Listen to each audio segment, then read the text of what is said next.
얼마 전에 이런 일이 있었어요. 꽤 오랜만에 만난 지인들과 밥을 먹는 자리였거든요. 다들 50줄에 접어들면서 건강 이야기도 하고 노후 준비 이야기도 하면서 분위기가 참 훈훈했어요. 그런데 그중 한 분이 갑자기 제 스마트폰 화면을 쓱 보더니 이러는 거예요.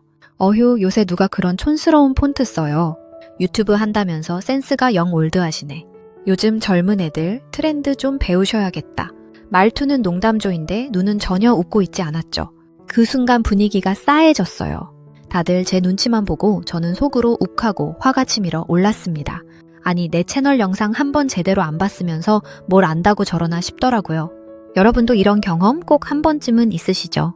대놓고 욕을 하는 것도 아니고 참 애매하게 은근히 사람 속을 긁는 사람들 말이에요.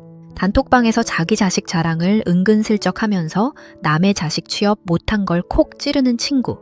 늦깎이로 뭐 좀 배워보려고 모임에 갔더니 자기가 대단한 전문가인 양사사건건 훈수 두는 사람.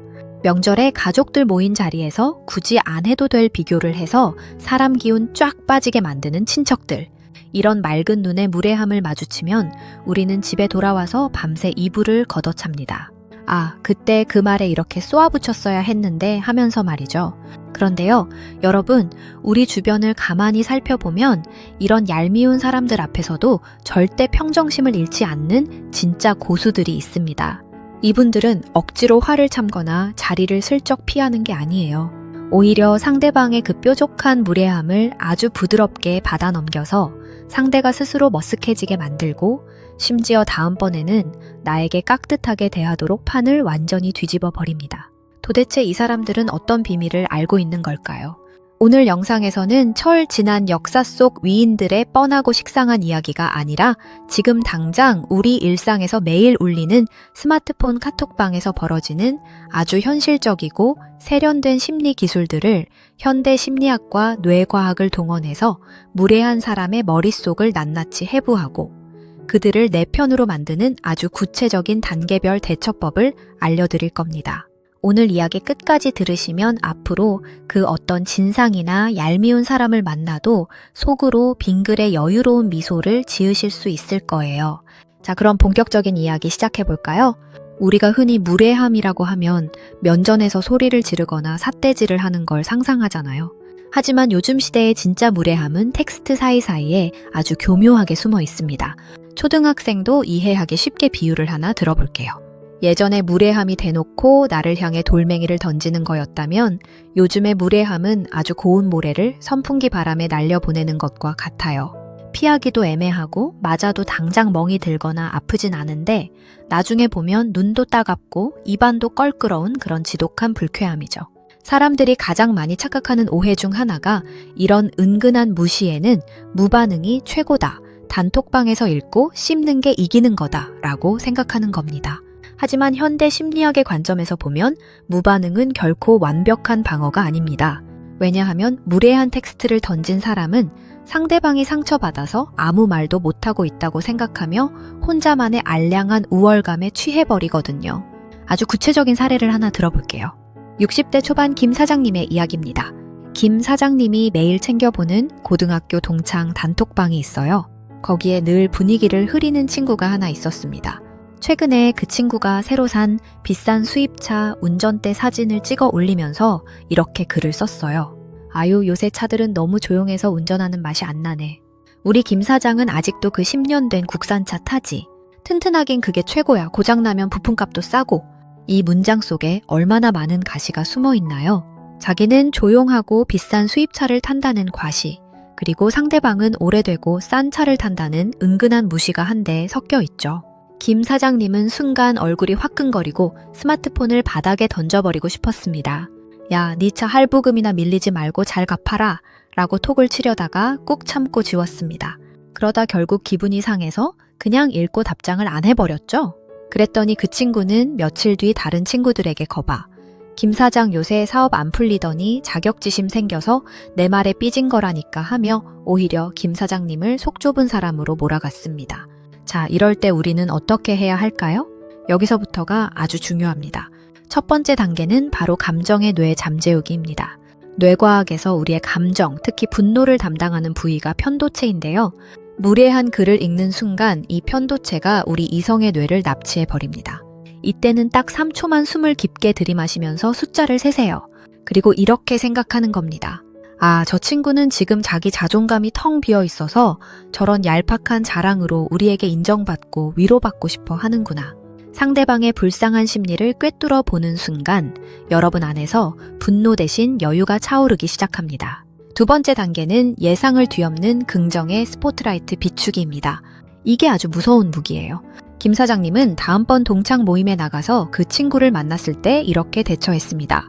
친구가 또 어유, 김 사장 오늘은 차 안 가져왔나? 길 막혀서 지하철 타고 왔어 하고 속을 긁었죠.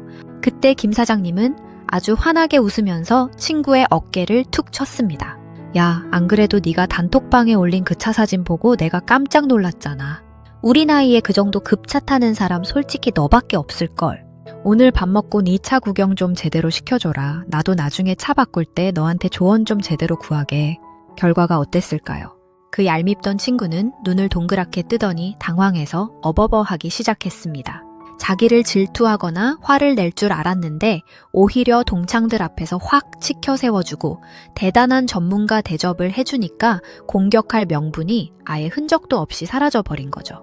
세 번째 단계는 심리적 채무감 심어주기입니다. 밥을 다 먹고 김 사장님은 진짜로 그 친구 차에 가서 이것저것 물어보며 진지하게 칭찬을 해줬어요. 인간은 본능적으로 자신을 인정해주고 진심으로 칭찬해주는 사람에게 심리적인 빚을 지게 됩니다. 그날 이후 그 얄미웠던 친구는 단톡방에서 김 사장님 이야기만 나오면 무조건 편을 들어주는 가장 든든한 보디가드가 되었습니다. 여기서 여러분은 이런 궁금증이 생기실 수 있어요.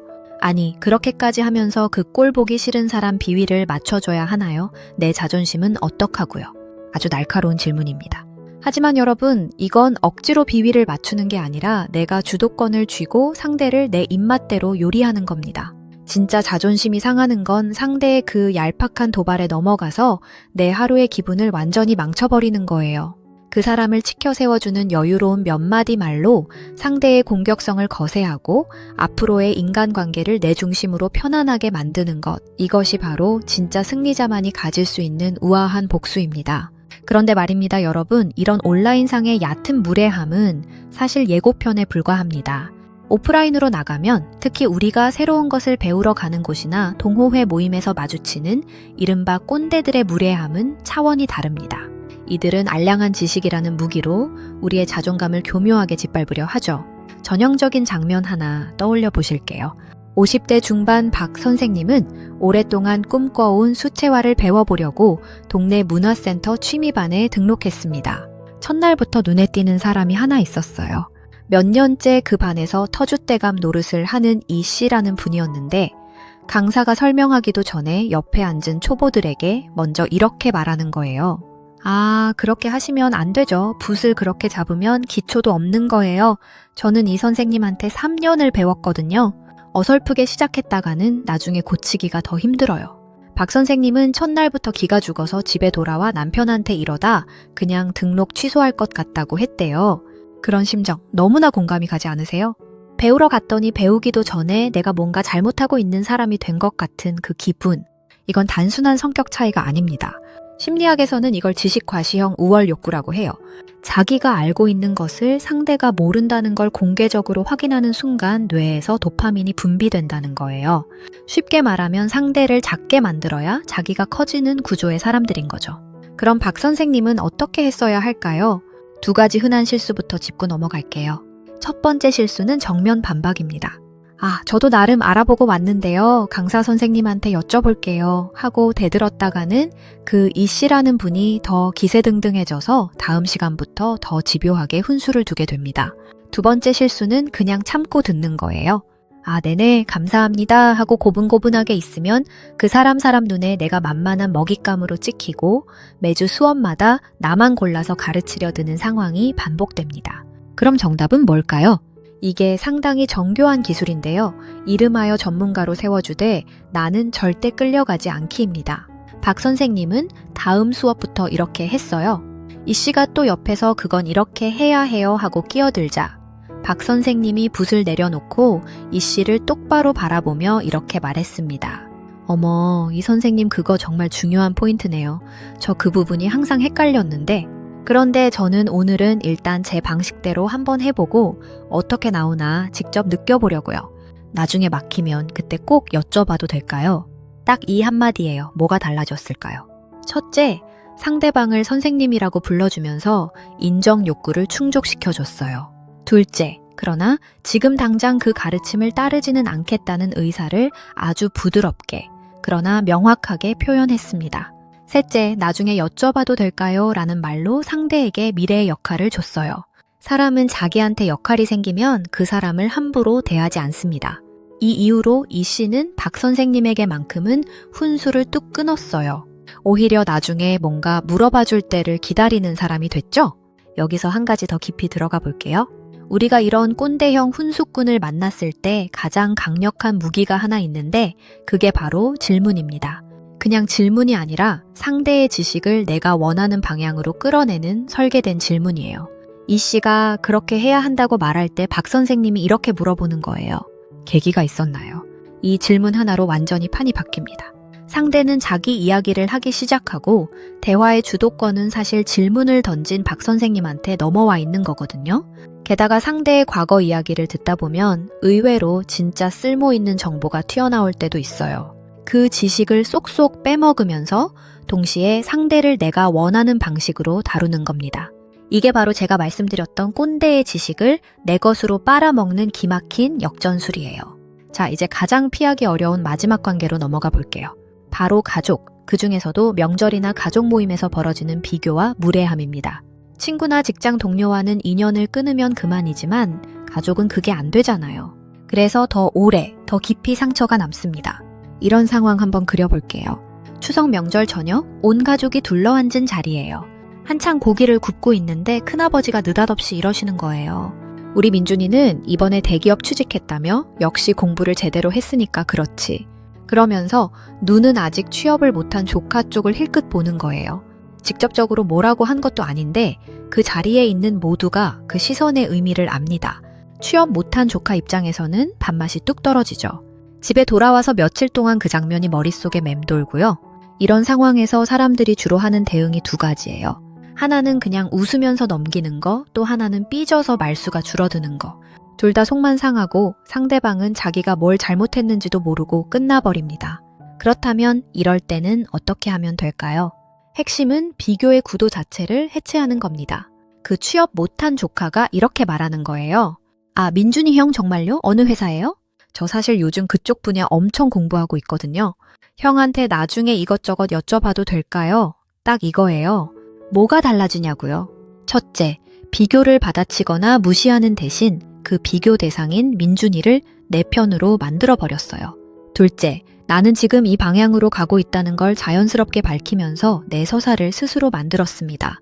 셋째, 큰아버지 입장에서는 더 이상 그 대화를 끌고 갈 방법이 없어져요. 비교를 해서 상대를 짓누르려 했더니 오히려 두 조카가 자연스럽게 연결이 돼버렸으니까요. 여기서 한 가지 아주 중요한 심리학적 원리를 말씀드릴게요. 사람은 자기가 던진 공격의 반응을 먹고 삽니다. 낚싯바늘에 물고기가 물어야 낚시가 되는 것처럼 내가 그 미끼를 물지 않으면 상대방의 공격은 그냥 허공에 떠버립니다. 그런데 미끼를 물지 않는 것과 무반응은 달라요. 무반응은 상처받아서 말을 못하는 것처럼 보일 수 있거든요. 미끼를 물지 않되 내가 원하는 방향으로 대화를 자연스럽게 틀어버리는 것, 이게 진짜 고수의 기술입니다. 자, 오늘 이야기를 정리해 드릴게요. 무례한 사람들은 생각보다 훨씬 단순한 욕구를 가지고 있습니다. 인정받고 싶다, 내가 너보다 낫다는 걸 확인하고 싶다, 이 두 가지예요. 그 욕구를 내가 원하는 방식으로 충족시켜주면서 동시에 대화의 주도권을 내게 가져오는 것, 이게 오늘 제가 드린 모든 이야기의 핵심입니다. 단톡방에서 자랑과 무시를 섞은 글이 올라오면 무반응 대신 예상을 뒤엎는 긍정의 스포트라이트를 비추세요. 배움의 자리에서 꼰대가 훈수를 두면 전문가로 세워주되 나는 끌려가지 않는 설계된 질문으로 받아치세요. 가족 모임에서 비교를 당하면 그 비교의 구도 자체를 해체하고 내 서사를 스스로 만드세요. 이 세 가지를 몸에 익히시면 어떤 무례한 상황이 와도 속으로 빙그레 웃으며 여유롭게 대처하실 수 있을 겁니다. 화를 참는 것도 자리를 피하는 것도 아니라 그 상황을 내가 원하는 판으로 바꿔버리는 진짜 어른의 기술 말이에요. 오늘 이 이야기가 여러분의 일상에 조금이라도 도움이 됐으면 정말 좋겠습니다. 혹시 오늘 이야기 중에 가장 공감됐던 장면이나 여러분만의 경험이 있다면 댓글로 나눠주세요. 그 이야기들이 모여서 다음 영상의 씨앗이 됩니다. 구독과 좋아요는 제가 더 깊은 이야기를 준비하는데 정말 큰 힘이 돼요. 지금까지